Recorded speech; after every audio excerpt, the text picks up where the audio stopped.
Senhor presidente, deputado Jeová Mota, senhores deputados, senhoras deputadas, e eu quisera já, deputado Jeová, já está anunciando isso aqui para o futuro prefeito Marcelo Mota de Tamboril, mas isso só ocorrerá a partir de 2021. Mas me dirijo aos senhores parlamentares aqui presentes, deputado Vitor Valim, a quem eu tenho o costume de assistir na TV, como grande comunicador que é, e que agora se iguala a mim em representar o povo cearense neste parlamento estadual. Mas, senhores deputados, eu venho aqui para falar não em tom de desabafo, mas muito mais em tom de informação daquilo que foi votado pelo Senado relativamente à cessão onerosa do pré-sal. O Estado do Rio de Janeiro, onde está a sede da Petrobras, onde estão a maioria dos campos petrolíferos e onde estão as refinarias de maior impacto, de maior produção no nosso país, e aí já deixo um alerta, está sendo lançado no plano de ações e atividades da Petrobras, no seu plano que vai de 2020 a 2023, que todos os ativos que a Petrobras tem na região Nordeste serão ou alienados ou concessionados. Isso.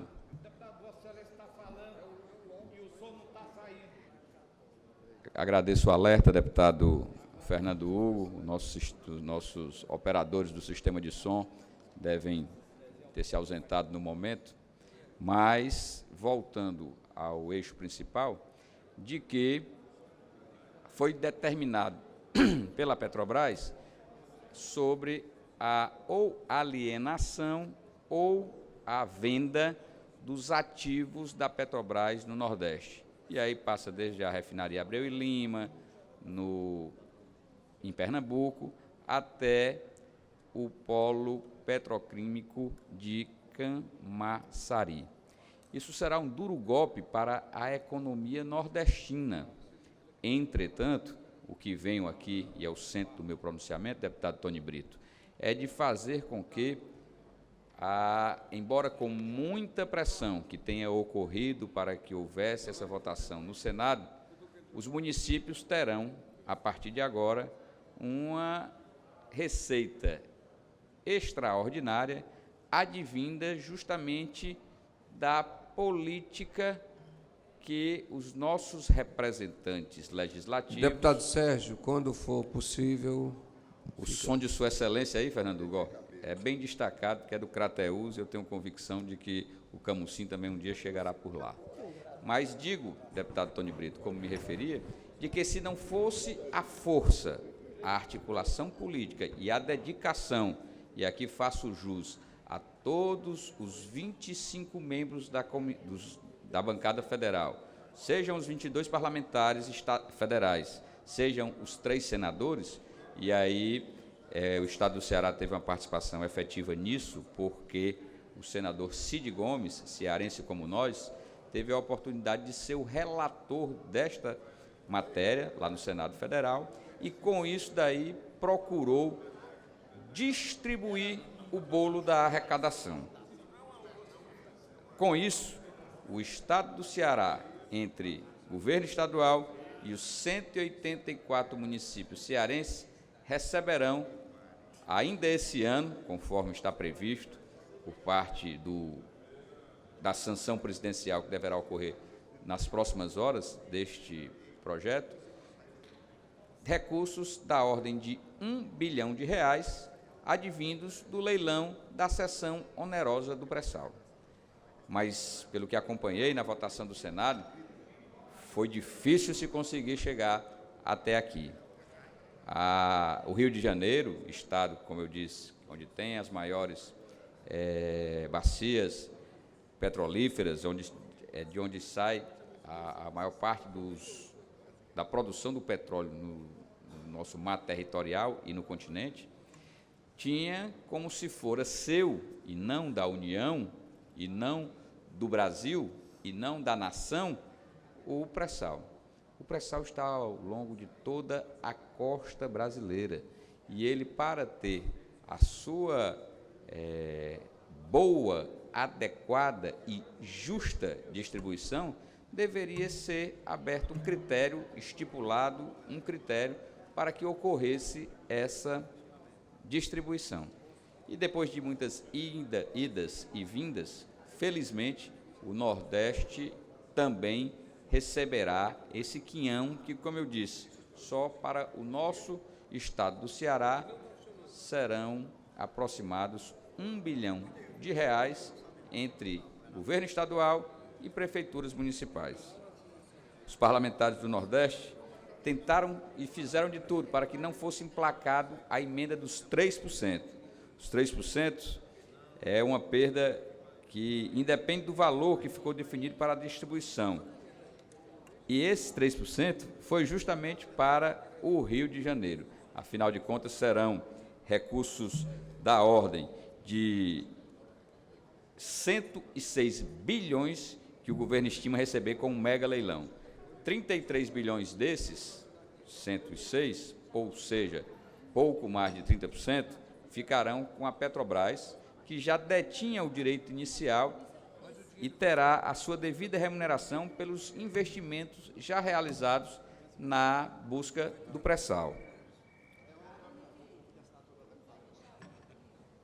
A União, por sua vez, vai ficar com um valor de quase 50% dos recursos, ou seja, 52 bilhões de reais irão para o bolo geral do orçamento público federal, o que certamente servirá para apresentar dados positivos numa tentativa de fazer superávit primário e também de fazer com que o rombo que existe no país das contas do governo federal possam daí também ser reparados.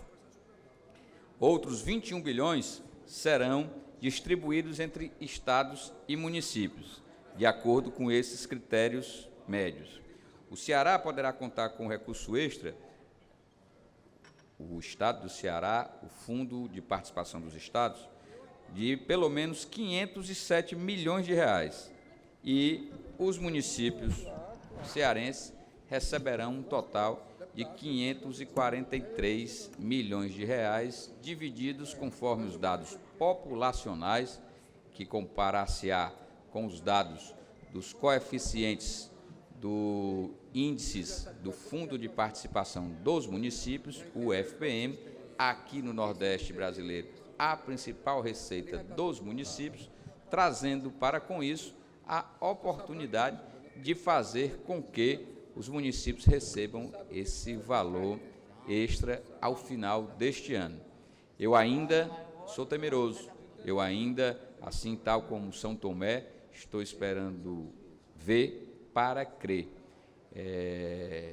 Tenho convicção de que uma alternativa para o país, a cessão onerosa desses campos petrolíferos da riqueza do pré-sal.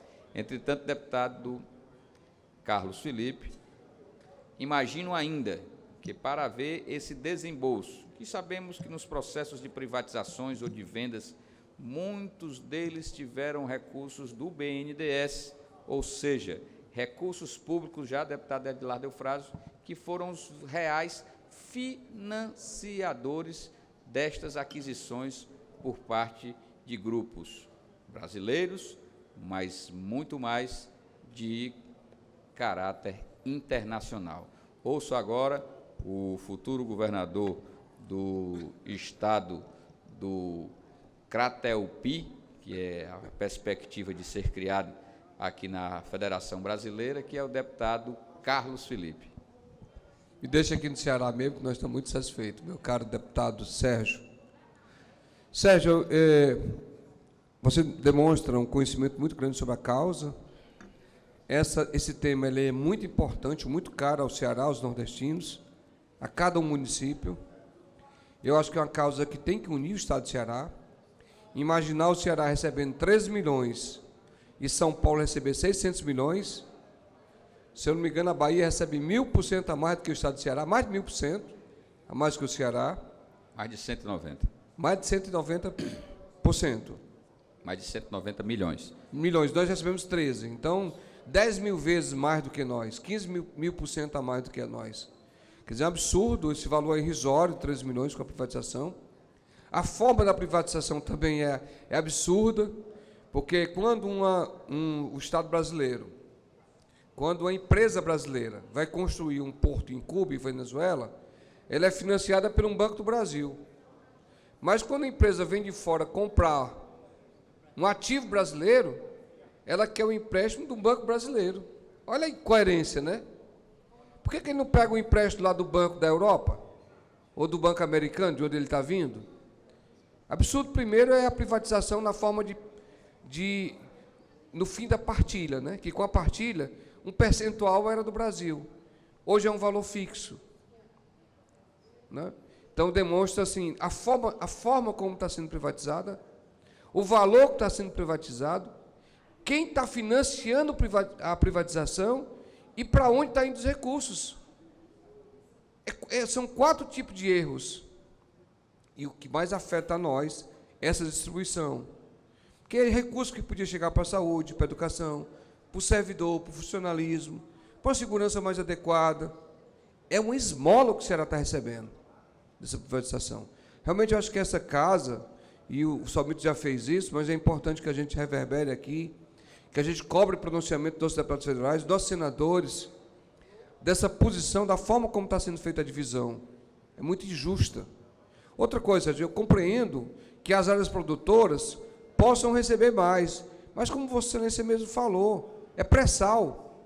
Pré-sal não é a área de um Estado, é uma área fora da plataforma. Portanto, ela não é uma área, é na plataforma, mas é fora do Estado. E aí você vai dizer, mas tem os danos ambientais. Os danos ambientais são no local onde é retirado o petróleo, mas o dano ambiental da poluição do petróleo? Esse dano ambiental que está tendo no Nordeste brasileiro agora todo, com essa contaminação que nós não sabemos qual a procedência adequada, e ninguém quem é o responsável, está sendo investigado ainda depois dessa longa data. Então, realmente, é um crime que está sendo feito com o Nordeste, um crime pior ainda com o Estado do Ceará, e que realmente precisa unificar as nossas bandeiras nessa luta. Parabenizo. Eu não sei se tem uma frente aqui em defesa disso, ou se é frente, ou se mesmo o trabalho que o Salmito, com Vossa Excelência, estão desenvolvendo, acho que nos colocando à disposição para que a gente possa lutar para que se faça justiça nessa divisão. Então, para resumir, 5 tipos de erros. O erro na forma da privatização, em quem está financiando a privatização, na divisão da privatização. São 3 linhas, aliás. Meu caro deputado Carlos Felipe, sua parte incorpora e abrilhanta ao meu pronunciamento pela lucidez que Vossa Excelência tem de trazer os seus conhecimentos para trazer a todos nós esse conhecimento tão brilhante. Digo ainda que, embora sendo de forma tratada desigual, e aí eu me posto aqui que os 3% dedicados ao Rio de Janeiro, a meu juízo, foi manobra política. E se não tivesse a articulação por parte dos senadores cearenses e também dos deputados federais, nós poderíamos ter perdido ainda muito mais. Afinal de contas, os 106 bilhões deveriam ir para a Petrobras, porque era dela, como a empresa brasileira, quem detinha o poder de exploração dos ativos do pré-sal. Entretanto, se dá a condição de haver uma repartição desses recursos. Dos 106, 50% disso ficam com o governo federal, aproximadamente 21 bilhões ficam com os estados e municípios, 2 bilhões ficam com o governo do Rio de Janeiro e a Petrobras fica com os 33 bilhões devidos aos estudos realizados e aos investimentos já feitos.